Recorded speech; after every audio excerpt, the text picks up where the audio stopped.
जय हिंद दोस्तों आज वित्त मंत्री श्रीमती सीतारमण जी संसद में वित्तीय वर्ष 2024-25 के लिए सरकार का बजट पेश करेंगी। और दोस्तों इसमें हालांकि पूरे देश की नजर रहेगी, जिनके हित इसमें जुड़े हुए हैं सबकी इसमें नजर रहेगी। लेकिन दोस्तों जहां तक सरकारी कर्मचारियों और पेंशन भोगियों की बात है दोस्तों, मैं उनके बारे में बात करूंगा इस वीडियो में। चाहे वो डिफेंस पेंशनर्स के OROP 3 के रिवीजन की बात हो, चाहे सरकारी कर्मचारियों के पेंशन भोगियों के 8वें पे कमीशन, ओल्ड पेंशन स्कीम को लेकर के 18 मंथ के DA/DR, इनकम टैक्स और कम्यूटेशन के बारे में हो दोस्तों, इन सब के बारे में इस वीडियो में चर्चा करेंगे। और आप देख भी रहे हैं दोस्तों कि जो सिविल एम्प्लॉय या पेंशनर्स हैं और दूसरी तरफ मैंने लिखा है डिफेंस पब्लिक पेंशनर्स, तो इनके जो खास मुद्दे हैं बड़े बड़े वो यही हैं दोस्तों। 8वां पे कमीशन, 18 मंथ का DA/DR, ओल्ड पेंशन स्कीम, और इसमें आप देख भी रहे हैं कि किस किस के लिए जो है हितकारी हैं, ठीक है ना। जैसे OPS है दोस्तों, तो सिविल एम्प्लॉय पेंशनर्स के लिए तो है,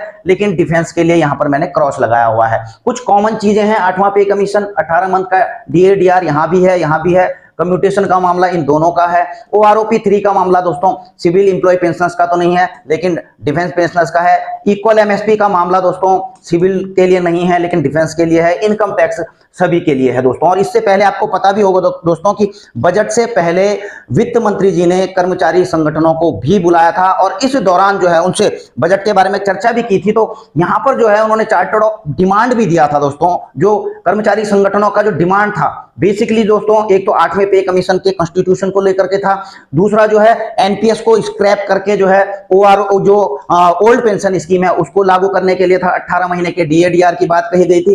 कम्यूटेशन की जो मेन मांगे थी, इसके अलावा भी कुछ और मांगे थी दोस्तों, तो इन पर दोस्तों चर्चा करेंगे। सबसे पहले तो 8वें पे कमीशन के बारे में दोस्तों मैं बिल्कुल लेटेस्ट अपडेट देता हूं कि कल यानी कि 22 जुलाई को दोस्तों 8वां पे कमीशन का मुद्दा लोकसभा में दोस्तों उठा था, इसके 8वें वेतन आयोग के गठन को लेकर के। और वहां पर सवाल पूछा गया था वित्त मंत्री जी से कि कृपया वित्त मंत्री जी यह बताने की कृपा करेंगे। श्री आनंद भदौरिया जी ने यह सवाल किया था कि क्या सरकार को जून 2024 माह के दौरान 8वें केंद्रीय वेतन आयोग के गठन के संबंध में विभिन्न पक्षों से अभ्यावेदन प्राप्त हुए हैं? यदि हां तो तथ्य संबंधी अभ्यावेदन ब्यौरा क्या है और इस पर क्या कार्रवाई की गई है? तो इन्होंने पूछा था कि जो है सरकार को संगठनों की तरफ से कुछ अभ्यावेदन प्राप्त हुए हैं। तो इस पर दोस्तों जवाब देते हुए सीधा जो है तीनों चीजों पर इन्होंने जवाब दिया था वित्त राज्य मंत्री श्री पंकज चौधरी जी ने कि 8वें केंद्रीय वेतन आयोग का गठन करने के लिए जून 2024 में 2 अध्यावेदन प्राप्त हुए हैं। केवल 2 अध्यावेदन प्राप्त हुए हैं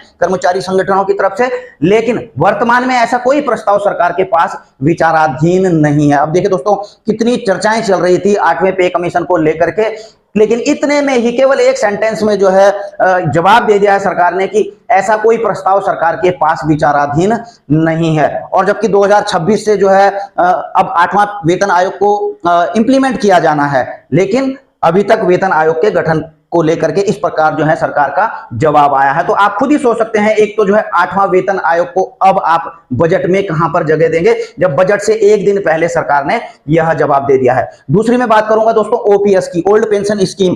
कर्मचारी संगठन लगातार इसको भी बहुत जोर शोर के साथ आपने देखा ही होगा उठा रहे हैं। तो इस पर भी जो है सवाल पूछा गया था लोकसभा में दोस्तों कि 22 जुलाई को, बिल्कुल दोस्तों कल ही की लेटेस्ट न्यूज है, पुरानी पेंशन योजना का कार्यान्वयन। तो सुश्री परिणीति सुशील कुमार शिंदे जी ने पूछा था यहां पर कि क्या वित्त मंत्री यह बताने की कृपा करेंगे कि क्या सरकारी पुरानी पेंशन योजना को लागू करने का विचार कर रही है? यदि हां तो 1 जनवरी 2004 के पश्चात सेवा में आए सभी लोगों के लिए इसे कब तक लागू किए जाने की संभावना है? कि क्या सरकार जो है OPS पर कुछ विचार कर रही है? अगर कर रही है तो कब तक इसको लागू किया जा सकता है?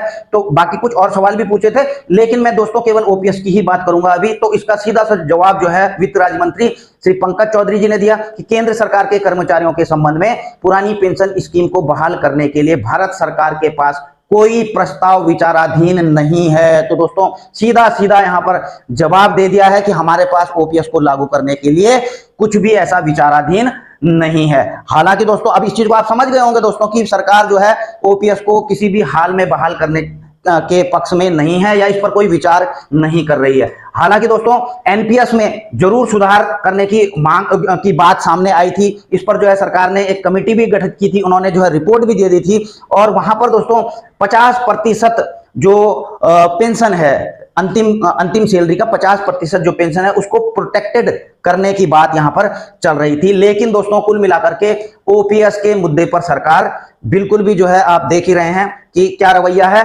और इस चीज में आप खुद समझ सकते हैं कि इस ओपीएस को भी जो है आप बजट के उससे हटा ही दीजिए। अगला दोस्तों 18 महीने का डीएडीआर है। आपको पता है कि कोविड काल के दौरान यह जो है फ्रीज किया गया था और तकरीबन जो है इससे 34,000 करोड़ जो है सरकार ने बचाए, या फिर कोविड से बचाव के लिए जिन भी संसाधनों का उपयोग किया गया था तो उसके लिए दोस्तों इस फंड का इस्तेमाल किया गया था। तो दोस्तों हालांकि कर्मचारी संगठनों की मांग है, लेकिन आप क्या कहते हैं? मुझे तो दोस्तों कुछ लग नहीं रहा है कि इस बजट में जो है इसको लेकर के कुछ आपको मिलने जा रहा है। अगली बात दोस्तों कम्यूटेशन की बात है। कम्यूटेशन आपको पता ही है 15 साल से 10 साल की मांग चल रही है और यह भी की है संगठन ने, लेकिन आपने देखा होगा कि हरियाणा जो है Punjab Haryana court high court में यह सब जुडिस है, वो तो राज्य का मामला है हालांकि, लेकिन सरकार इस पर क्या एक्शन लेती है या बजट में कुछ करती है कुछ नजर नहीं आ रहा है। अगर आएगा दोस्तों तो 11 बजे के बाद आपको ये सारी चीजें क्लियर होने वाली है। अगली बात दोस्तों, पहले ओआरओपी 3 की मैं पूरी बात बताऊंगा, इससे पहले मैं एमएसपी के बारे में क्लियर कर देता हूं दोस्तों। एमएसपी भी कुछ लोग देख रहे हैं जो इक्वल एमएसपी के बारे में, जो डिफेंस पेंशनर्स है, तो ये केस भी दोस्तों सब जुडिस है। आपको पता है दिल्ली हाई कोर्ट में इसका मामला चल रहा है, तो इसकी बात तो आप बिल्कुल भी छोड़ दीजिए बजट में। अगला चीज आता हूं दोस्तों ओआरओपी 3 के ऊपर, और इनकम टैक्स पर हम बाद में बात करेंगे उसके बाद में। तो इन पर चलने से पहले दोस्तों आपको कुछ खबरें भी आपको दिखा देता हूं कि सरकार के 100 दिन में सभी मंत्रालयों को एक एक परियोजना लागू करने का आदेश दिया है। आम जनता को होगा फायदा। तो सरकार ने जो 100 दिन का आपने देखा होगा चुनाव में कहा गया था कि 100 दिन के अंदर हम कई बड़े बड़े काम कर देंगे, जो भी है, ठीक है ना। तो ऐसे में दोस्तों सरकार ने सभी मंत्रालयों को आदेश दिया है कि आप हर डिपार्टमेंट के एक एक परियोजना को लागू करेंगे। उनको निर्देश दिया गया कि एक ऐसी प्रभावशाली परियोजना की पहचान करें अपने डिपार्टमेंट में, अपने मंत्रालय में, जिसको लागू किया जा सके, जिन्हें नरेंद्र मोदी सरकार के तीसरे कार्यकाल में पहले 100 दिन के लिए लागू किया जाएगा। अब देखना यह होगा दोस्तों कि जो 8 पे कमीशन या ओपीएस जो भी वो चल रहा है, भले अभी विचाराधीन है, तो क्या एक तो 8वां पे कमीशन इस 100 दिन के अंदर में आ जाएगा। दूसरी बात दोस्तों, इसमें ज्यादातर मुद्दे जहां तक हमें लगता है वहां तक जो है जो बीजेपी सरकार ने उस समय अपने चुनावी घोषणा पत्र में जो पॉइंट्स थे उन पे जो है ज्यादा फोकस कर सकती है इसके ऊपर अब इस बजट में। और अगली बात दोस्तों, अगर 100 दिन की बात करें, मैं डिफेंस पेंशनर्स की बात करता हूं, तो उनके लिए जो एक ऐसी प्रभावशाली परियोजना है वो अभी जो है रिसेंटली बिल्कुल ओआरओपी 3 का रिवीजन लेटेस्ट है। तो ऐसे में हो सकता है दोस्तों कि अगर 100 दिन के अंदर इसको इंप्लीमेंट किए जाने की बात है तो कम से कम जो है सितंबर में इनका एरियर यानी कि डिफेंस पेंशनर्स का ओआरओपी 3 का एरियर आ जाना शुरू हो जाना चाहिए। और आगे बात करूंगा दोस्तों कि क्या ओआरओपी 3 की घोषणा इस बजट में होगी या नहीं, इस पर भी दोस्तों मैं थोड़ा सा चर्चा करूंगा। सबसे पहले दोस्तों आपको पता होना चाहिए कि जो डिफेंस का बजट है उसमें जो है 70% जो बजट होता है वो सैलरी और पेंशन के में ही चला जाता है, ठीक है ना। और आप देख रहे हैं जो टॉप के 10 मंत्रालय हैं उनका बजट ये कब का है दोस्तों, अंतरिम बजट जो फरवरी में आया था, अब तो पूर्ण बजट आएगा, तो अंतरिम बजट था। तो इसमें जो है सबसे ज्यादा पहले नंबर पर तो वित्त मंत्रालय को 18.5 लाख करोड़ दिए गए थे। अब इसमें से बड़ी बात यह है दोस्तों कि 11.90 लाख करोड़ का खर्च केवल और केवल ब्याज चुकाने में चला जाता है। अब आप सोच रहे हैं किस चीज का ब्याज चुकाने में, आपको पता होना चाहिए दोस्तों कि हमारे देश के ऊपर भी जो है अभी ये सितंबर 2023 की रिपोर्ट है, 161 लाख करोड़ का कर्ज है देश के ऊपर। केवल इसका ब्याज ही ब्याज चुकाने में दोस्तों चला जाता है 11.90 लाख करोड़, आप खुद ही समझ सकते हैं। दूसरे नंबर पर आता है दोस्तों बजट में रक्षा मंत्रालय, और रक्षा मंत्रालय को इस अंतरिम बजट में 6.2 लाख करोड़ जो है आवंटित किया गया था। और इसमें सबसे ज्यादा जो है 3.31 लाख करोड़ का खर्चा केवल सैलरी और पेंशन में जो है इसका खर्च होना है। अच्छा, डिफेंस बजट में थोड़ा सा और ज्यादा चर्चा करना चाहूंगा दोस्तों। जो डिफेंस का बजट होता है, आप देख रहे हैं, एक तो रेवेन्यू बजट, जो भी पूर्ण जो बजट होता है उसमें एक तो रेवेन्यू बजट होता है, उसमें एक तो जो है इससे सैलरी बांटी जाती है, ठीक है ना। दूसरा कैपिटल एक्सपेंडिचर होता है, उसी रक्षा बजट में शामिल है, जिससे कि हथियार और जरूरी सामान खरीदा जाता है, ठीक है। और अगली चीज इसी में जो रक्षा बजट में होता है, रिटायर्ड सैन्य कर्मियों को पेंशन देने के लिए होता है इसमें, ठीक है। और ये जो सैलरी और पेंशन का है, तो आपने देखा होगा कि अंतरिम बजट में 3.31 लाख करोड़, और इस प्रकार से आप ग्राफ भी यहां पर बढ़ता हुआ देख रहे हैं साल दर साल जो है।